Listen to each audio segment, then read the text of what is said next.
Well, welcome everyone. I'm Maureen Martin, Programs Continuum Coordinator for CAN-DO Multiple Sclerosis.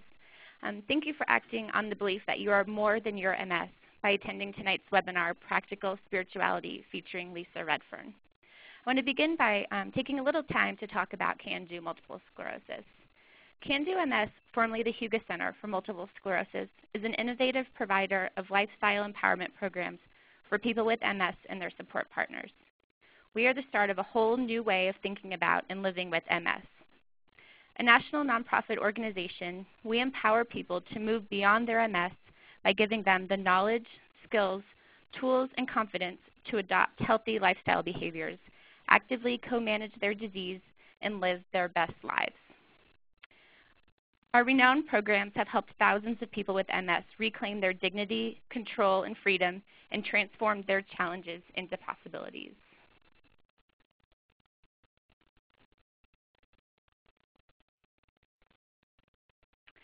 CAN-DO MS recently launched our new website, www.mscando.org.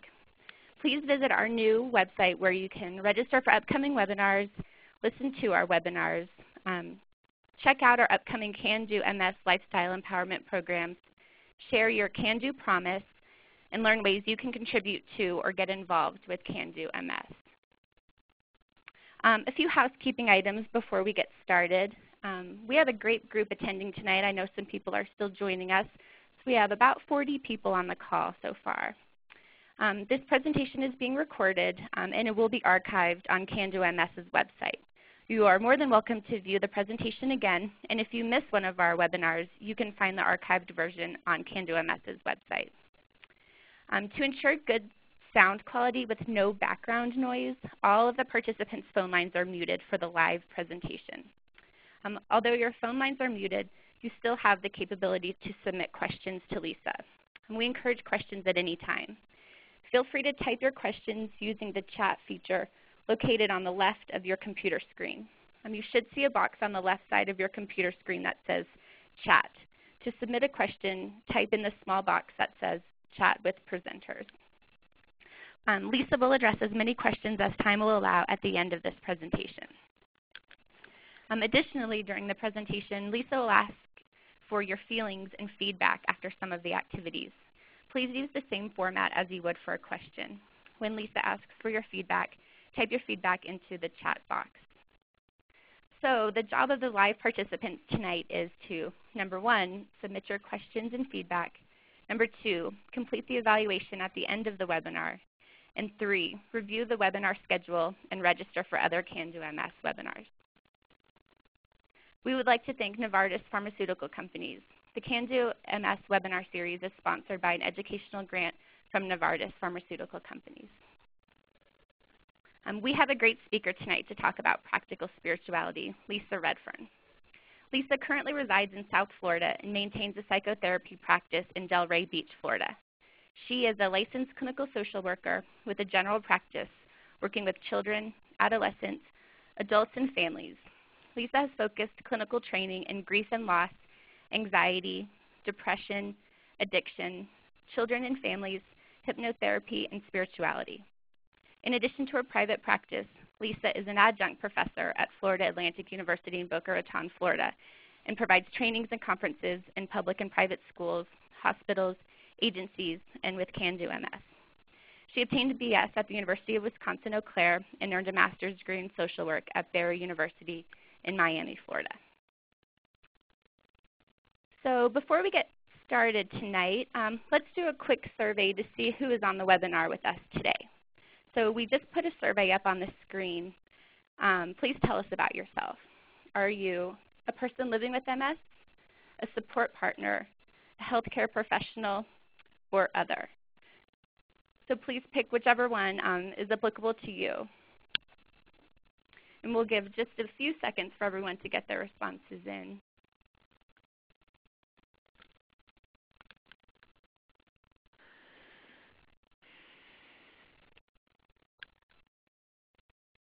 All right, looks like most people have gotten in. You have a couple more seconds.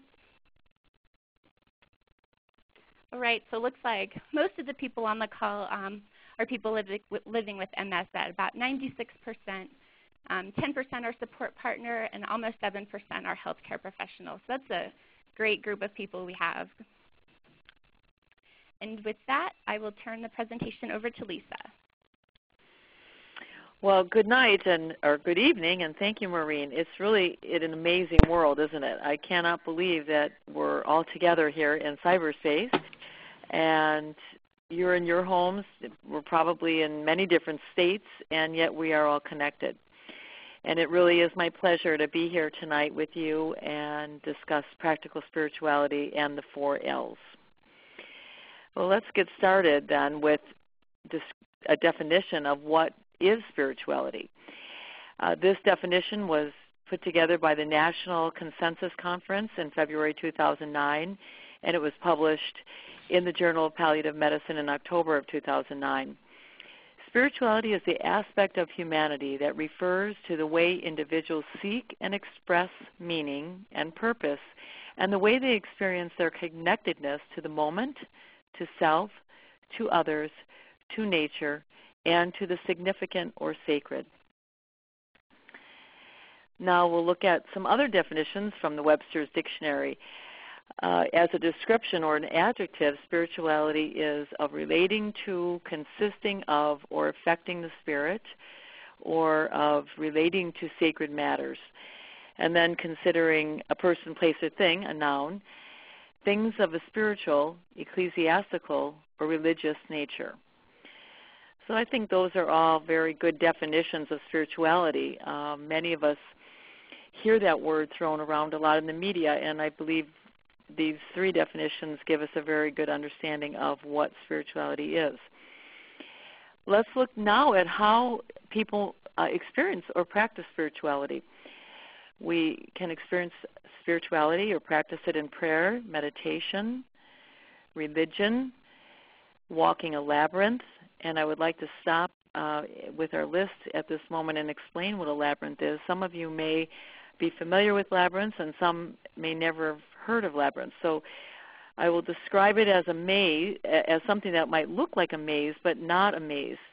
Because in the labyrinth, different from a maze, there are no dead ends. The path instead winds in to a center point, and then the path winds out again. And you end up walking out of the labyrinth in the same place that you walked in. Labyrinths go back, dating back about 3,000 years. We can see labyrinths in art, and they represent all cultures and religions. Some of the best-known labyrinths are found in Roman floor mosaics. They're also found in Scandinavia and Asia. And no one really knows who designed the very first labyrinth. But these designs are often found connected to holy places and religious worship. They became popular in Christianity in the 12th and 13th century as a part of mystical Christianity. And these traditions, this mystical Christian tradition and walking the labyrinth is considered a walking meditative prayer. Labyrinths are actually found in famous churches and cathedrals in our country and out of our country. One labyrinth, or one church or cathedral in San Francisco, the Grace Cathedral, has actually an indoor and outdoor labyrinth open to anyone of any faith. You can also find labyrinths in spiritual centers as well as non-religious or spiritual locations such as Florida Atlantic University, where I'm an adjunct. There's a labyrinth in the nursing department. Going on with our list, Tai Chi is another way to practice spirituality, and I just would like to take a moment now and explain what Tai Chi is for those that may not know or have ever heard of Tai Chi. It's actually rooted in Chinese history. It is now practiced in the West and can be thought of as a moving form of yoga and meditation combined. So in Tai Chi, a person will follow a set of movements which are derived from the martial arts. And in Tai Chi, these are used in a contemplative manner rather than a confrontive manner. There are people in China who practice Tai Chi in groups, and you could see them practicing in outdoor parks. I remember being in Hong Kong and looking out my window and seeing a really huge group of people practicing Tai Chi very early in the morning. You can see people practicing in parks here in this country. They practice in studios on the beach. Here in South Florida, I've seen people practicing Tai Chi. Moving on now with our list, if you're looking at the screen, yoga is another way to practice spirituality, singing and chanting, dancing, all of the arts, including art therapy, music therapy, cultural traditions, such as in the Native American culture, crying to the spirits. We can experience spirituality in nature, such as in the ocean or mountains, forests, etc., in spiritual support groups, in reading books, and in journaling. So if these are the ways that we can practice spirituality, and now we know what spirituality is, where do we do this? We can practice in places of worship like a church or a synagogue, temple or mosque. You can practice spirituality in your homes, in nature, in workplaces, in hospitals, airports, clinics, medical offices, workout facilities like a yoga studio. So as you can see, many, many places and possibilities for practicing spirituality. Now, in consideration of why people practice spirituality, there have been quite a bit of studies really for years and years and years, and I wanted to focus tonight on some medical studies and current research. I've just highlighted two on this slide. There are so many more, but I wanted to point out the first one is Mindfulness Research Update in 2008 at Duke University Medical Center. They were looking at the influence on the brain of mindfulness practices like meditation, and in that observation they were noticing how it might affect the brain, the immune system, the autonomic nervous system, stress hormones, and health behaviors. So really looking at how we might react in this kind of a practice. I'm going to talk later in our talk tonight about mindfulness, so I'll really describe that and define that later. The second study highlighted here is looking at meditation and heart rate. And Dr. Herbert Benson with other professionals looked at observing the heart rate dynamics during 3 different forms of meditation. And this was published in the International Journal of Cardiology. And later I will be talking more about Dr. Herbert Benson, who's done quite a bit of studies on the effect of mindfulness practices like meditation and the heart. I'd like to highlight some places where this research is happening, and in the medical field we see at the first entry the George Washington Institute for Spirituality and Health at the George Washington University Medical Center, and also the G-Wish Foundation is a part of this. Dr. Christina Polchowski runs that. I had the great fortune of attending a week-long seminar there, and they're doing some really exciting things. The second entry, the Center for Spirituality and Healing at the University of Minnesota, the National Center for Complementary and Alternative Medicine with the National Institutes of Health. This is a wonderful resource for you, and one of my last slides will give you the website for the National Institute of Health. They do a tremendous amount of research, and it's a really, really grounded clearinghouse of the current research. Also the Center for Spirituality, Theology, and Health at Duke University. And again, there are many more centers in other universities, and another one I wanted to point out is the Center for Spirituality and the Mind at the University of Pennsylvania. So a lot of research at some great universities. Why do we care about spirituality, and why do we want spirituality or want to learn about spirituality? Well, I'd like to highlight the 4 L's. We all want love. We all want to laugh, let go of stress, and live in the moment. And I'd like to look into these a little bit further, addressing love first. Well, in love, I'm sure many of you have experienced joy, and we open our hearts to experience this. And I've included a quote from Helen Keller. As you know, she was blind, and I think this is quite fitting. The best and most beautiful things in the world cannot be seen or even touched. They must be felt with the heart. I wanted to point out HeartMath. This is an institute, not-for-profit institute based in Boulder Creek, California. For a couple of decades, they've been doing some research on the link between emotions and heart-brain communication and cognitive function. The focus of their work is really to look at heart intelligence. And this is where, through their research, they've indicated a biological connection between the heart and the brain as evidenced by microscopic analysis of the interconnectivity between cardiac ganglia in the human heart. In other words, which is a lot easier for me to understand, the little brain and the heart. There is a connection through their research between the brain and the heart, and they've done some work around this. So let's look into that now. The goal of HeartMath and some of the activities that HeartMath has come up with is to feel calmer and achieve a heart coherence. And this is what they call, they've identified heart coherence as the heart, brain, and nervous system working together with smooth rolling heart rhythms. The positive physiological state increases the secretion of DHE, our rejuvenating hormone.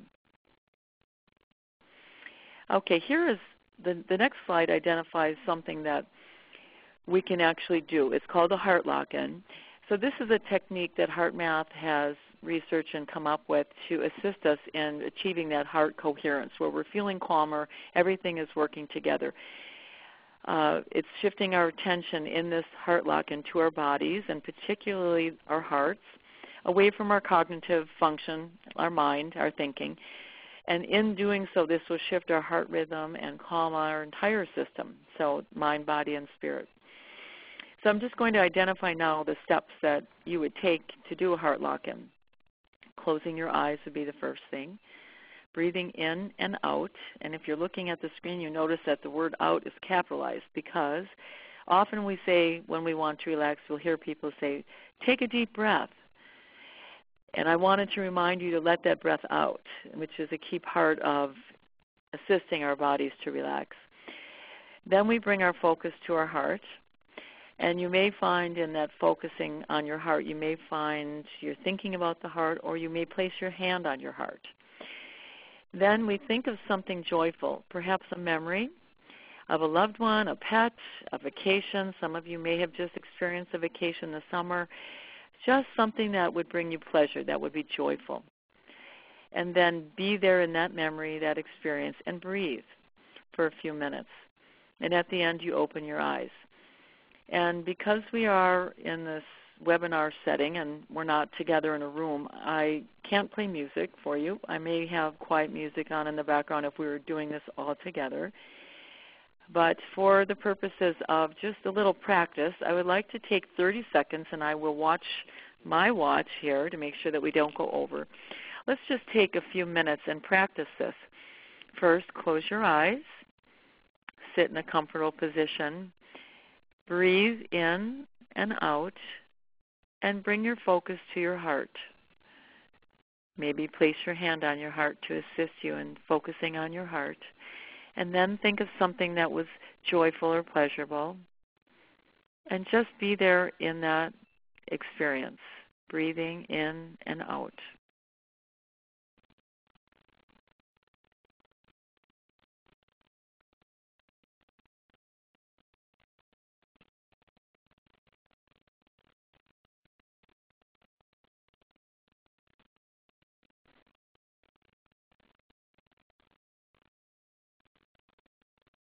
I'd like you to open your eyes and come back to the webinar.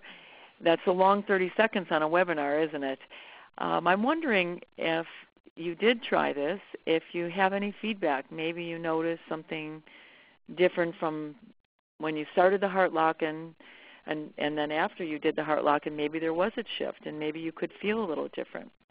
If you have any feedback for me, I would love for you to enter that in your little chat box at this time or at the end of the talk tonight. And I just would like you to know that I've actually done this heart lock-in activity with children in a classroom setting, and it's really quite powerful to see 25 kindergartners laying on the floor doing the heart lock-in. They really do a great job with it. I'd like to go to our next L now, our second L, laughter. We all enjoy laughter, and Lincoln Steffens states, the only thing worth having in an earthly existence is a sense of humor. Another quote by Randy Pausch, a very positive person, and has written some We've seen some things on the webinar. I'm sorry, not on the webinar, but on the web. And he has also published a book. And he quotes, "Humor is the greatest gift of our species." Many scientists have studied laughter and humor. Neuroscientists Goel and Dr. Dolan have researched using MRIs to discover in the brain, in the prefrontal cortex, a neurological funny bone. It's actually called the ventromedial cortex, which is really interesting because in these studies, when the person that they were placing in the MRI was made to laugh, and they actually had humor going on there to create that for the patient, they saw the brain light up in this particular area. So we do know that laughter affects us, and actually there's a place in the brain where we can discover the effect. Most effective and efficient ways to break negative thought patterns is through humor, as reported by Dr. Fleeson from Wake Forest University. And he encourages us to laugh out loud. And I think most of us can think of family members or friends that have made us laugh, and usually we feel better after that joke has been stated and we've laughed.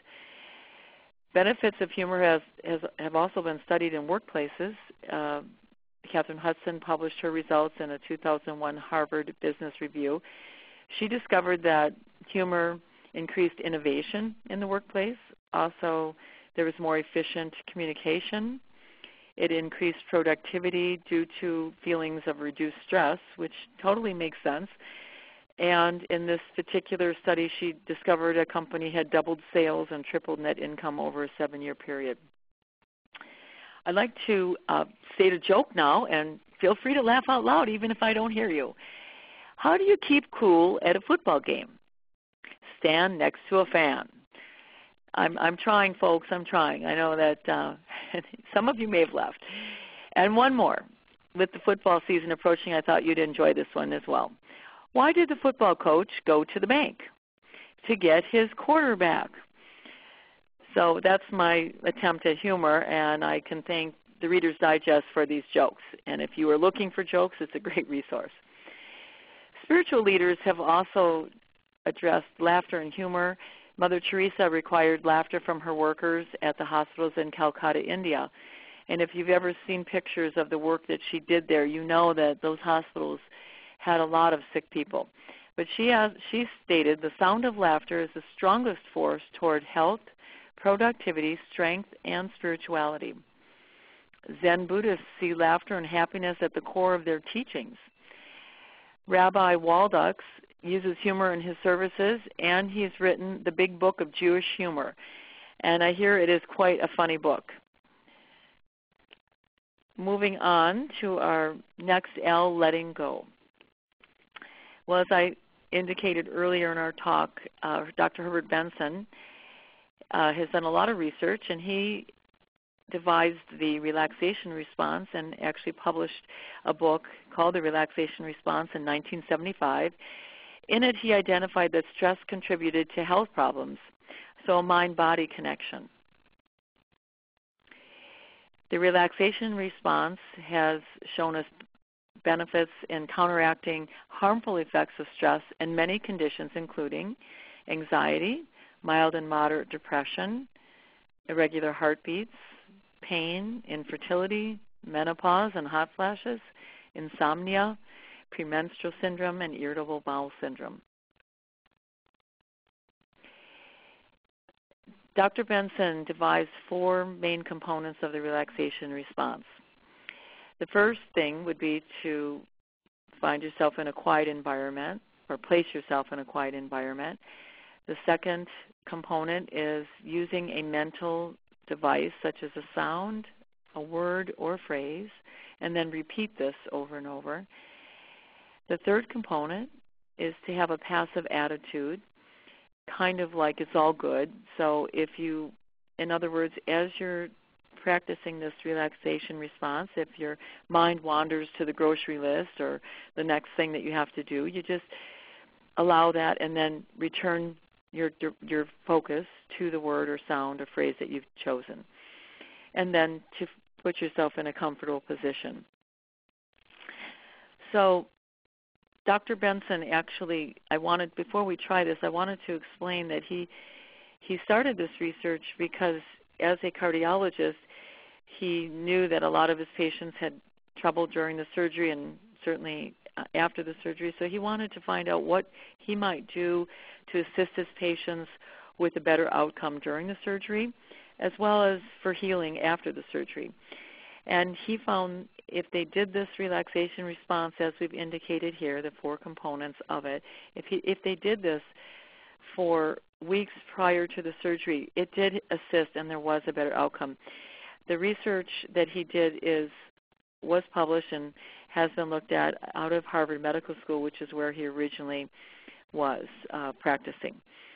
So I would like now to take a moment and all of us to try the relaxation response.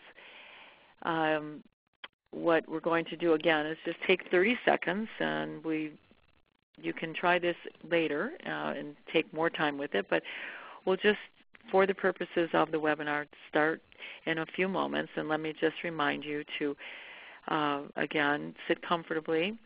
And I'm going to give you the word, and tonight we're going to focus on peace. And so as you're sitting and breathing in and out and repeating the word peace in your mind, if your mind wanders, go ahead and just bring it back to the word peace.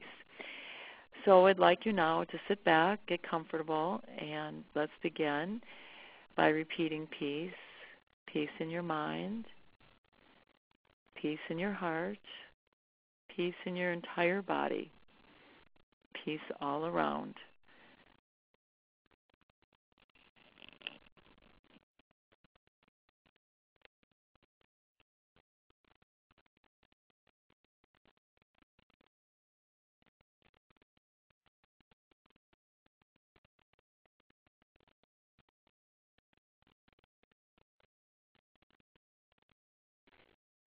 And I would like you to bring your attention back to the webinar. And again, if you tried the relaxation response and you found anything important to share with us, we'd love to hear what your experience may have been. So feel free to type that into the chat box.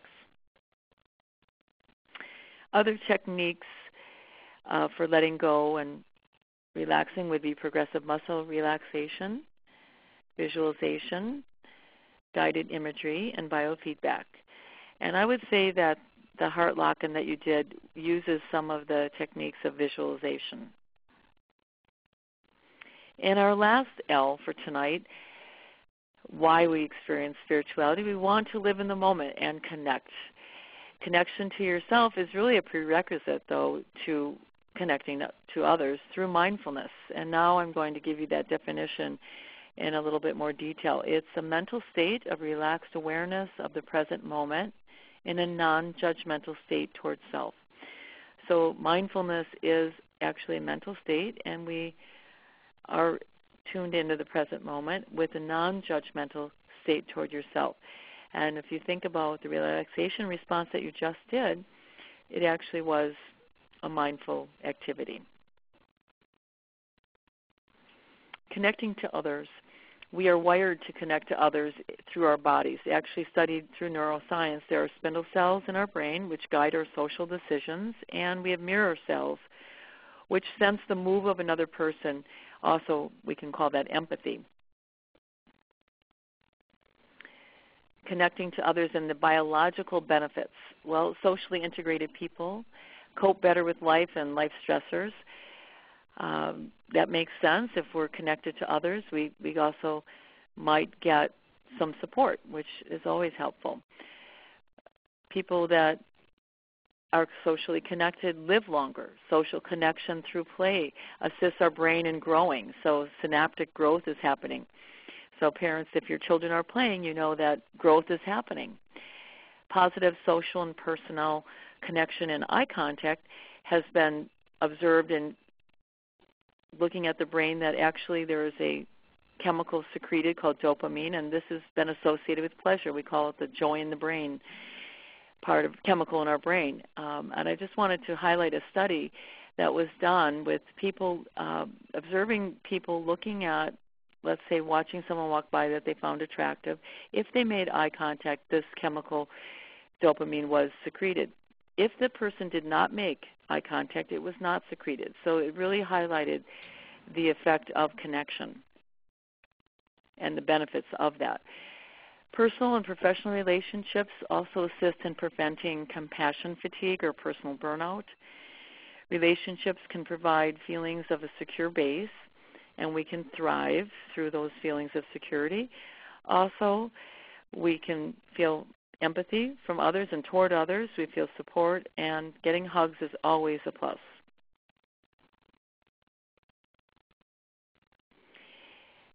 Whoops, going back one. Sorry, I skipped ahead there. Okay, I've put on this slide websites that are helpful and possibly resources for you. And again, as Maureen stated earlier, you can log back in and get these if you don't have time to write them down. But the first one is that government resource, National Institute of Health, that I highlighted earlier, and they do have some very good research. I also wanted to point out the very last entry here, beliefnet.com. That website identifies and highlights all religions. So really, I don't believe there's a religion practice that would not be identified on that website, and then other spiritual practices as well.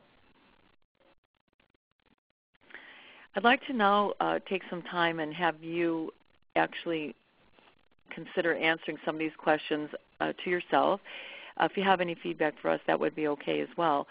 This is actually an assessment, a spiritual assessment tool that was created by Dr. Christina Puchalski. I mentioned her earlier. She's affiliated with George Washington University. And they actually use this in her program as well as in hospitals all around the country and out of the country. This assessment tool helps us to discover maybe where we are with some of our spiritual thoughts and beliefs.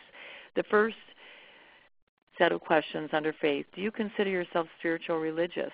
Do you use these beliefs to cope with stress? And what gives your life meaning?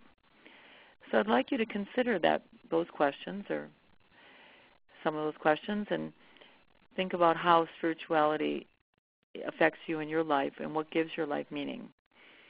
Then what is the importance of your faith or belief? What importance does that have in your life? Have your beliefs influenced you in how you handle stress or your illness? What role do your beliefs play in healthcare decisions? Or maybe your support partner would have a response to some of these questions as well. What role do they play in helping you with healthcare decisions based on their spiritual belief system? See the community portion of this assessment. Are you part of a spiritual or religious community? Is this community of support to you? Or is there a group of people that you really love or who are important to you? If you are not a part of a religious community or a spiritual community, perhaps this group provides you with the support and love, and they're very important to you. So these are good questions for you to think about. And the last, the A, or the action: how should your healthcare provider address these issues in your healthcare? They may not ask you these questions, but you can begin to consider these now, and you can speak to your healthcare provider about how this might be important to you in the care that you receive.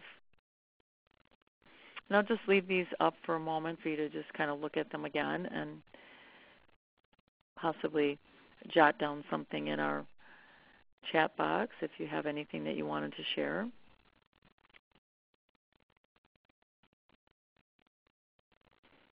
And then moving on, I'd like to leave you with this last quote. Thought is the blossom, language the bud, action the fruit behind it. And I would like to invite you to take action tonight, to take action in the future. Try the relaxation response, try the heart lock-in, or possibly some of the other spiritual practices that I've highlighted, and see how they might improve your life or affect you in a positive way. And at this time, I'm going to allow for questions, and Maureen, I'm going to turn this over to you for now. Great. That was great, Lisa. I wanted to first tell you that Anna and I were laughing at your jokes. They were very funny. Great. And before we got to the questions, I thought I would read some of the feedback that we received in the chat box, since not everyone can read what's posted. So for the heart math exercise, people said, I noticed my face smiling. Someone else said, this reminds me of mindfulness meditation. Someone else said, I felt a peaceful calm come over my body. Another person said, breathing exercise, I did feel calmer and better. And someone else said that she felt sad after the exercise. It was hard for her to focus on something that was making her happy. And for the relaxation response feedback, one person said, I liked the word peace for this, and this seemed to be common throughout. Someone else said, a good way to continue when the mind starts to wander. I liked having a mental device. By saying peace, it helped you not to wander off. So those are great responses and feedback. And if you have something else to share, definitely type it in, and we'll get to it after the questions. So Lisa, the first question for you, please describe progressive relaxation. Okay, well, this would be usually someone's guiding you in this progressive relaxation, and it's basically taking you through different parts of your body. Often they start with the head, and just through being very calmly talked with, you are sitting quietly with your eyes closed and just imagining the different parts of your body relaxing as you go really from your head down to your toes. So it's a very slow kind of specific technique. Right, that's great. The next question says, how do you attempt to meditate if the mind wants to keep thinking before it's lost by the MS? Could you say that again, please? Sure. How do you attempt to meditate if the mind wants to keep thinking before it's lost by the MS? I'm having trouble hearing the very last part of your question. Oh, I'm sorry. Before it's lost by the MS. Okay. Well, of course, our minds are meant to think, so it is sometimes hard to move off that kind of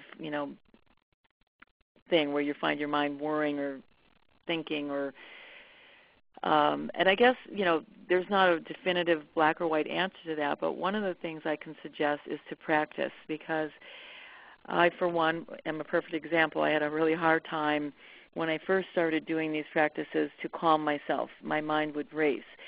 So it is practice, and I think the relaxation response technique is a really good one, especially when we think about repeating a word like peace. And I want to just say now that sometimes people choose love or other words. So whatever word that you can come up with that would resonate with you is great. But having something to focus on like that helps us. Or also some people use music in the background, and I particularly like that, as well as there are lots of great CDs out there where we can listen to someone guide us through a meditation. And that can be really helpful for someone that has a hard time letting their mind calm down. That's great. The next question says, is it important to set specific time aside to do one of these relaxation exercises? And what about leading one's life every day in a joyful, meditative manner? I don't know if there's any particular time. Everybody has, different feelings about that. Some people love starting their day out in the morning, like if you have kids, before the kids get up, or before you have to go to work, or before you have to communicate with anybody, and that can be a really optimal time. But some people are not morning people, and they prefer to do it at the end of the day, perhaps to, calm them down. And I would just say also, throughout the day could be another answer. We did 30 seconds on this webinar for both of those activities, the relaxation response and the heart lock, and there were quite a few people that had some real specific, positive responses. So you could be sitting in your doctor's office waiting for your MRI results and feeling kind of nervous about it and worrisome. So this is a great time to practice. And try one or both of these that I've suggested tonight to help you, because these are tools, and that's what we need. Okay. Someone just posted a good tip I thought I would share before the next question. What was that, Maureen? Someone just submitted a good tip that I wanted to share before the next question. Okay. And it says, I've used meditation daily for 25 years, combating the fatigue factor with MS. My mantra is simple. Count 1, 2, 3, 4. Wonderful. That's wonderful. Thank you. And this question, I believe, came up when the faith, importance, community, and action slide was up. And it said, could you give us some specific examples of patients, clients, and how these practices affected them? Of patients or clients of mine? I think that's what the question's asking us. Okay. Let me think here. And we had another question that was pretty similar to tie it in, and it said, how should my spirituality affect my healthcare decisions?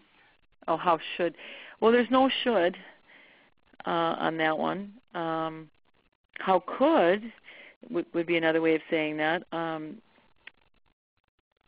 I think how it could is it would provide you with a place of being connected, and that's, again, to yourself and to maybe the sacred, if we go back to the definition, the significant sacred, to assist you in making decisions for your well-being, for the highest good for you, and also in achieving a more positive experience all the way around. And I'm not sure if it tied in with the question before. Maureen, do you want me to answer that question? Sure, yeah. Yeah. I've used these techniques with just about everybody I work with, because it really, doesn't really matter what the presenting issue is, whether it's an illness like multiple sclerosis or just run-of-the-mill stress in a family, or anxiety, or people that actually have, clinical depression.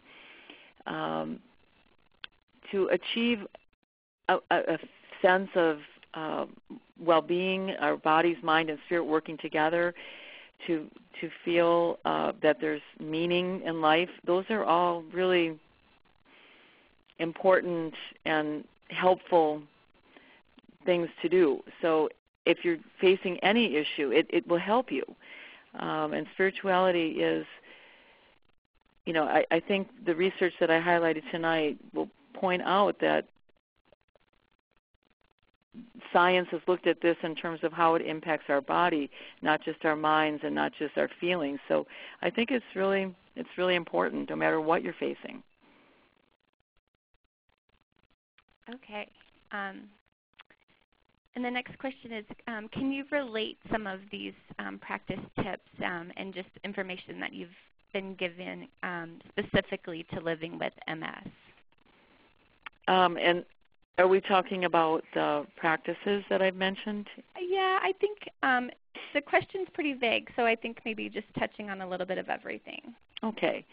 Well, going back to the, how do people experience or practice spirituality, the list was long, and I did explain what a labyrinth is and what Tai Chi is, just because I thought those are two that people may or may not be familiar with. But it was a long list because I think what I want you to know tonight is that you each can find things that will feel, right for you. So there is no correct or right or wrong way to go about this. But you may find that singing really touches you, and that could be a way for you to access your spirituality. Oh, thank you for putting that back up. Also, there may be some cultural traditions that you embrace that really assist you in feeling connected to others, that bring you to that place of spirituality. Maybe you particularly resonate with your religion, and so attending a religious service really affects you. So I wanted you to know that there are many ways to access spirituality and practice it. All of them are viable, and all of them assist us in expressing meaning or connecting to self, to others, to nature, and significant or sacred, referring back to our definition. That's great. So the next question, and it kind of deals with someone's comment on during the heart math exercise, says, I deal a lot with my MS, and it's not easy for me to find things to laugh at or to be happy with. I used to have a great sense of humor, but not anymore. Do you have any suggestions? So I have a great sense of humor, but not anymore, huh? Is that the question? Yeah, and okay. Particularly during the heart math exercise when it was focusing on something that was happy. Yeah. Well, I really get that. I really do get that. When we face ongoing struggles, and certainly with MS there can be some ongoing struggles, it is hard sometimes to resurrect that place in us. But I think if we go back to, that slide that talked about the place in the brain that we know there's a place in you, the funny bone in your brain that wants humor, that lights up if you were under an MRI when you laugh. So it's there. Maybe it's dormant, and I would say bring in the funny people in your life, or plug in a DVD or of a movie, let's say, that particularly made you laugh. Everyone has a little different sense of humor, but there might be people or movies or books or things that you can do to bring that humor back to you, so that you can experience it. And regarding the heart lock-in, there may be something from your childhood that was really pleasurable or just brought you so much joy. So you may find yourself going back there. And I'll just give you an example of something that I did at a time that I was having a hard time connecting to my heart without being really sad. And I'm from Wisconsin originally, and I really remember lots of farms in Wisconsin, and the smell of the farms sometimes was not great, but in the summer there was a lot of grass being cut and hay being cut, and that smell for some reason just brought me such joy and pleasure of maybe relaxed times of the summer. That's what I went to in a heart lock, and actually the smells of the summer in Wisconsin and farms. So that I just bring that up to you because you may find that you have something like that in your memory as well. That's a great answer, and someone else just posted in the chat box to watch funny movies. Yeah, like you said. So that's great. Thanks for that advice. Yeah, and I'll just name, if you like slapstick, there's so many movies out there, but the Three Stooges, going way back, are a lot of people find very funny. So I just throw that out there. All right. So any other questions or comments? We have, I think, just one more question so far. One says, can you restate the definition of mindfulness? We thought it was wonderful. Okay. Let me go back. Can you go back in the slide? I guess I could here. Yeah, here we go. Let's go back and pull that up. Oop. Okay, here we are. Mindfulness is a mental state of relaxed awareness of the present moment in a non-judgmental state towards self. Very helpful. I really want to stress that non-judgmental state towards self, because a lot of times with a disease like MS, we have a tendency to be frustrated, judging ourselves if things are changing in our bodies as they do. We might be getting upset or angry with ourselves for this. So I really think this is a very helpful thing to allow you to relax, be in that present moment, and then to not be judgmental towards self, or even to judge yourself for not being able to relax. That happens a lot, and that's where that relaxation response tool can really be helpful, because you put your mind back to that word peace, or that word love, or the sound, whatever that sound might be. Sometimes people call that a mantra, and they say it out loud. I'll just give you one example of that particular thing. An Om, some people may be familiar with this, but people will do that also in a group, and they say the word Om, and that can be a really lovely sound to play with. You can try that as well. That's great, Lisa. And with that, do you have any closing remarks for us before we end the webinar today? I do. I just want to say thank you, everyone, for your feedback. That really, really, truly did mean a lot to me to hear your experiences. And I just can't believe that even in a webinar where I'm sitting in my house in South Florida and you're all over, we can achieve these kinds of things just by tuning in like this. I'm just really quite amazed with all of you and humbled. And I thank you so much for being present tonight. And if anything comes up for you, questions later that you have for me, you can email Maureen at CanDoMS, and she will get in touch with me, and I'll be happy to respond. Really, really honored to do that. And it went a lot more quickly tonight than it did in our practice, Maureen, so everybody gets to get off early. And I want to just give you one final thought by E.K. Brow, and it is, and remember, we all stumble, every one of us. That's why it's a comfort to go hand in hand. So I will leave you with that. Thank you so much. Wow, that was a great presentation, Lisa. Thank you so much. And thanks to all the participants who joined us for this webinar. We had a great turnout, and we're excited about the upcoming webinars. We want to thank Novartis Pharmaceutical Companies again for sponsoring this program. The next webinar is scheduled for September 14th, 2010 at the same time, 8 p.m. Eastern.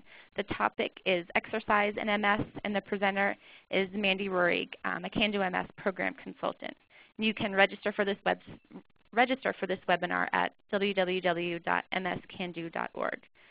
For those participating live tonight, as soon as the presentation is over, you'll see a survey appear on your screen. Please complete the brief survey and help us to continue to improve this webinar series. We value your feedback and input. Thanks again, and have a great night. Thank you. Please stand by.